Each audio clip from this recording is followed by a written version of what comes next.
Halo semua, selamat datang di channel Kisah Mata. Sebelum kita mulai kisah seru hari ini, jangan lupa untuk memberikan like pada video ini jika kalian menikmatinya, dan subscribe ke channel ini agar kalian tidak ketinggalan cerita-cerita menarik lainnya. Aktifkan juga lonceng notifikasi agar kalian selalu mendapatkan update terbaru dari kami. Kisah Mata. Di sebuah desa kecil bernama Kembang Kuning, terdapat sebuah rumah tua yang sudah lama ditinggalkan. Rumah itu dikenal oleh penduduk setempat sebagai Rumah Kembang Kuning. Konon, rumah itu dihuni oleh arwah seorang wanita bernama Nyai Kembang yang meninggal secara tragis di sana. Nyai Kembang adalah seorang dukun yang terkenal di desa tersebut, namun ia meninggal dengan cara yang misterius dan penuh dendam.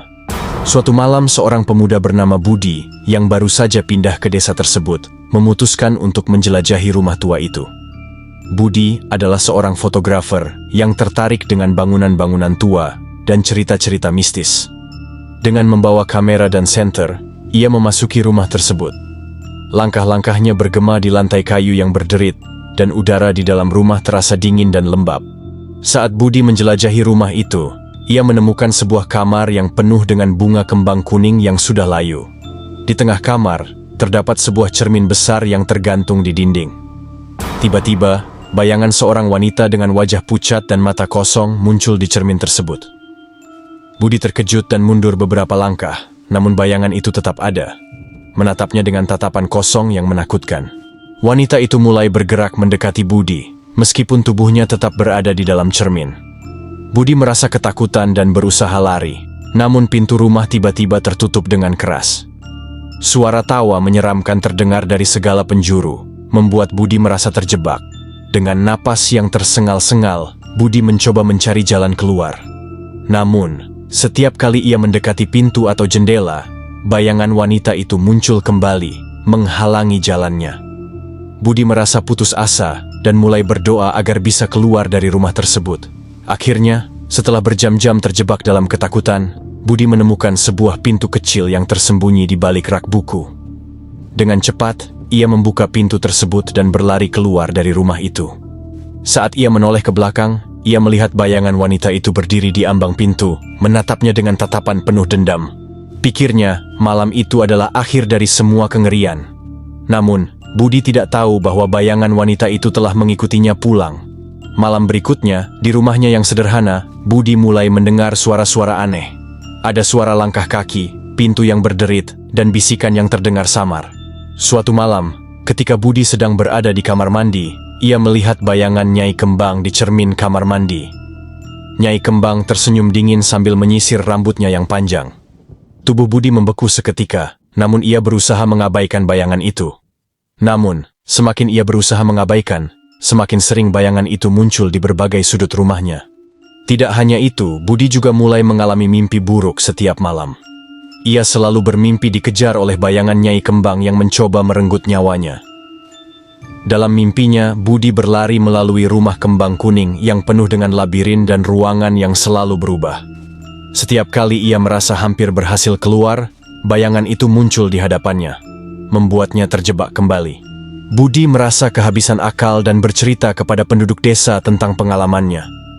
Mereka memberitahunya bahwa satu-satunya cara untuk mengusir arwah Nyai Kembang adalah dengan melakukan sebuah ritual pemurnian di rumah kembang kuning. Budi, yang sudah putus asa, setuju untuk melakukannya. Dengan bantuan seorang dukun muda, Budi kembali ke rumah kembang kuning. Mereka membawa sesajen dan bahan-bahan ritual pemurnian. Malam itu, mereka memulai ritual dengan membakar dupa dan mengucapkan mantra-mantra kuno. Suasana semakin mencekam ketika angin kencang tiba-tiba bertiup, membuat api dari dupa bergoyang liar. Saat mereka mengelilingi rumah untuk memurnikannya, bayangan Nyai Kembang muncul di berbagai sudut ruangan, tertawa menyeramkan, dan berusaha mengganggu ritual. Namun dukun muda itu dengan gigih terus melantunkan mantra-mantranya, hingga akhirnya bayangan Nyai Kembang perlahan memudar. Ketika ritual mencapai puncaknya, suara jeritan melengking terdengar, membuat seluruh ruangan bergetar. Bayangan Nyai Kembang muncul sekali lagi, kali ini dengan wajah penuh amarah. Namun, saat dukun muda itu melemparkan segenggam garam ke arahnya, bayangan itu berteriak dan menghilang dalam kilatan cahaya terang. Setelah ritual selesai, suasana di rumah kembang kuning menjadi tenang dan damai. Budi merasakan beban yang selama ini menghantuinya terangkat. Ia meninggalkan rumah itu dengan perasaan lega, berharap tidak akan pernah bertemu dengan bayangan Nyai Kembang lagi. Sejak malam itu, Budi tidak lagi mengalami gangguan dari arwah Nyai Kembang.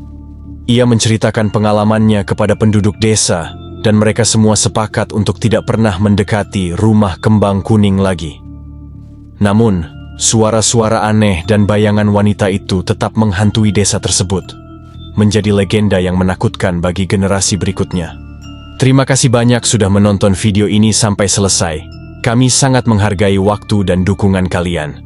Jangan lupa untuk memberikan like jika kalian menikmati cerita ini, dan subscribe agar tidak ketinggalan video menarik lainnya dari kami. Jika kalian punya cerita atau pengalaman seru yang ingin dibagikan, tinggalkan komentar di bawah ya. Kami selalu senang mendengar dari kalian. Sampai jumpa di video berikutnya. Salam hangat dari Kisah Mata. Kisah Mata.